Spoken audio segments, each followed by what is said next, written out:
तो दोस्तों आज हम लोग जिस कंपनी की बात करने वाले हैं उसका नाम है कजारिया सिरेमिक्स। ये दोस्तों इंडिया की नंबर 1 टाइल कंपनी है। तो अगर हम इसके चार्ट की बात करें तो आप देख रहे हैं इसमें काफी दिनों से एक रेंज कंसोलिडेशन चल रहा है और अच्छी बात है कि ये रेंज ऊपर ही बना हुआ है और ये ऊपर ही कंसोलिडेट कर रहा है। तो अब ये यहाँ से निकलने को तैयार हो रहा है। तो अगर हम इसके पीछे चार्ट पर जाते हैं तो आप देखेंगे इसमें जो तेजी आनी शुरू हुई थी वो लगातार बढ़ती रही। उसके बाद यहाँ से फिर से दोबारा जो तेजी आई वो कोविड-19 के बाद से आई और अब ये अपने लाइफ टाइम हाई के करीब ही ट्रेड करने लगा है। तो दोस्तों यहाँ से और भी ऊपर जाने की क्षमता रखता है। तो इस स्टॉक का जो अगला पड़ाव है वो क्या हो सकता है, ये जानने से पहले हम इसके फंडामेंटल एनालिसिस को देख लेते हैं। तो कंपनी का पूरा नाम है कजारिया सिरेमिक्स लिमिटेड। 1496 रुपए इसका मार्केट प्राइस है और इंट्राडे में 6.26% की क्लोजिंग दी है। मार्केट कैप 23,843 करोड़ की। स्टॉक पी 56 का है। ROC 21.4% एंड ROE की वैल्यू 17.1% की, जो कि ठीक ठाक ही है। बाकी पिछले एक साल के हाई लो की बात करें तो 1110 का लो था और 1524 का इसने हाई लगाया है। आपको दोस्तों इस कंपनी के बारे में बता दूं तो कजारिया सिरेमिक्स ये सिरेमिक एंड विट्रीफाइड टाइल्स में नंबर 1 पर आती है और ये दोस्तों इंडिया में तो नंबर 1 है ही, वर्ल्ड में नंबर 8 पर आती है। तो अगर हम इसके लाइफ टाइम चार्ट को भी देखें तो आप देख रहे हैं पहले तो इसमें कुछ खास तेजी नहीं नजर आई, लेकिन जब इसमें चलना शुरू हुई और जब इसने तेजी चलना शुरू करी तो अब ये बहुत ही अच्छी रफ्तार से ऊपर बढ़ती चली जा रही है। इसके प्रोज एंड कॉन्स की बात करें तो अच्छी बात है कि कंपनी ऑलमोस्ट डेप्ट फ्री है और इसका जो डिविडेंड पे आउट है वो 44.4% का है। वहीं पर इसके कॉन्स की बात करें तो ये स्टॉक अभी 9.11 टाइम्स बुक वैल्यू पर ट्रेड कर रहा है। तो अगर हम इस कंपनी के पीयर कंपेरिजन करते हैं तो उसमें आपका कजारिया है ही, साथ में आपका सेरा सैनिटरी वेयर हुआ, Somany ceramics, Asian Granito, Orient Bell, Exxaro tiles, Murudeshwar ceramics जैसी और छोटी बड़ी कंपनियां इसी सेक्टर में काम करती हैं। और दोस्तों ये सेक्टर आने वाले भविष्य के लिए काफी अच्छा साबित हो सकता है क्योंकि इंफ्रा में ये कंपनी काम करती है, इंफ्रा एंड होम वगैरह में, और उसकी डिमांड इतनी ज्यादा बढ़ती जा रही है कि इस कंपनी का प्रोडक्ट सेल्स लगातार बढ़ता जाएगा और अगर सेल्स बढ़ेगा तो प्रॉफिट भी बढ़ता ही जाएगा और अगर एक बार सेल्स और प्रॉफिट बढ़ेगा तो धंधा अपने आप बड़ा होता जाएगा।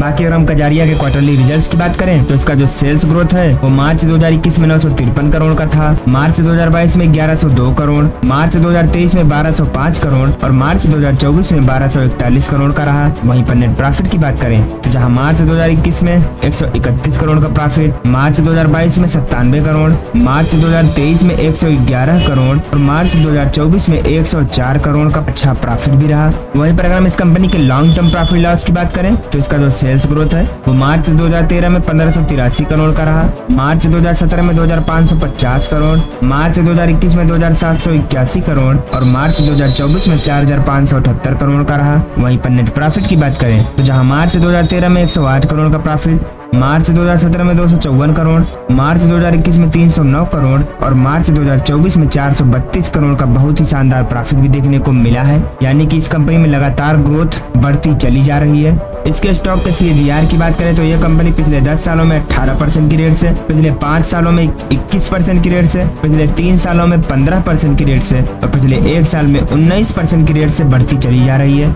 इसके बोरोइंग्स की बात करें तो मार्च 2013 में 320 करोड़ का लोन था, मार्च 2017 में 213 करोड़, मार्च 2021 में 126 करोड़ और मार्च 2024 में 239 करोड़ का इस कंपनी की बोरोइंग्स है। जो इसमें टोटल एसेट की बात करें तो जहां पर मार्च 2013 में 1048 करोड़ का एसेट था, मार्च 2017 में 2040 करोड़, मार्च 2021 में 2525 करोड़ और मार्च 2024 में 3543 करोड़ का टोटल एसेट भी है, जिसकी तुलना में जो लोन है ये नाम मात्र का है। तो यहाँ पर कोई दिक्कत की बात नहीं है। कंपनी के शेयर होल्डिंग पैटर्न की बात करें दोस्तों तो प्रमोटर्स की हिस्सेदारी जहां जून 2021 में 47.54% की थी, मार्च 2024 में 47.49% की है। यानी कि यहाँ पर बहुत ही न के बराबर थोड़ी सी प्रॉफिट बुकिंग हुई होगी। FIIs की बात करें तो 25.09% से घटकर 19.18% हो गए हैं। DIIs की होल्डिंग 14.89% से बढ़कर 24.91% हो गई है और पब्लिक की होल्डिंग 12.48% से घटकर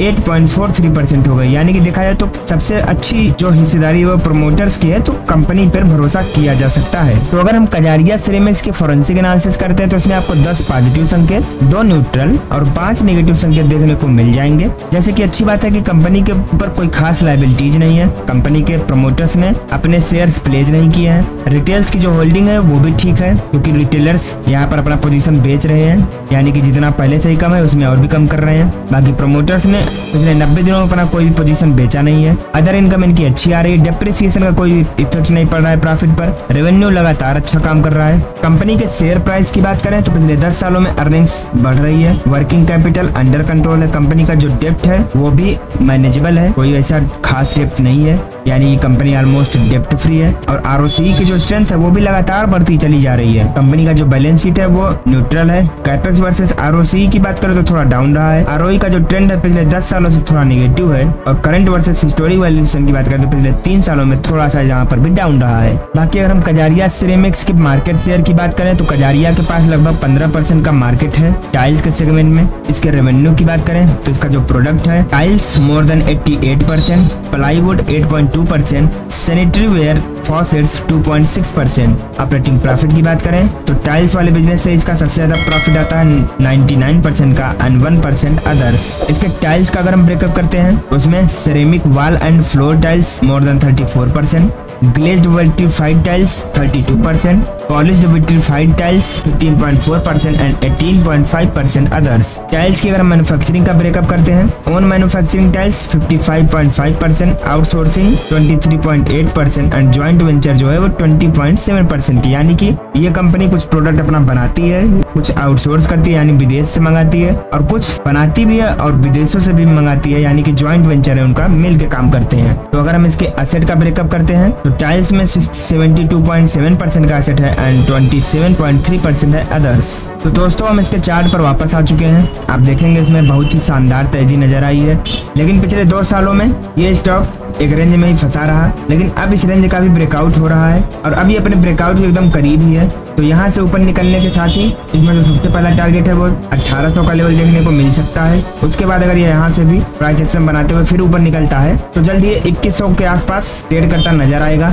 वैसे दोस्तों इसमें काफी अच्छा कंसोलिडेशन हो चुका है, तो हो सकता है कि इसमें बहुत ही जल्द ब्रेकआउट आ जाए, तो उसके लिए आप तैयार रहिए। बाकी हाँ, अगर आप लॉन्ग टर्म पोर्टफोलियो बना रहे हैं और उस पोर्टफोलियो में कजारिया को एक हिस्सा देना चाहते हैं तो ये बहुत ही अच्छी बात है, क्योंकि बढ़ते भारत के लिए भारत के इंफ्रास्ट्रक्चर में एक कंपनी है जो कि बहुत ही अच्छा कर रही है और आगे भी बहुत अच्छा कर सकती है। तो आप उसमें इन्वेस्टमेंट कर सकते हैं अपने लॉन्ग टर्म पोर्टफोलियो के लिए।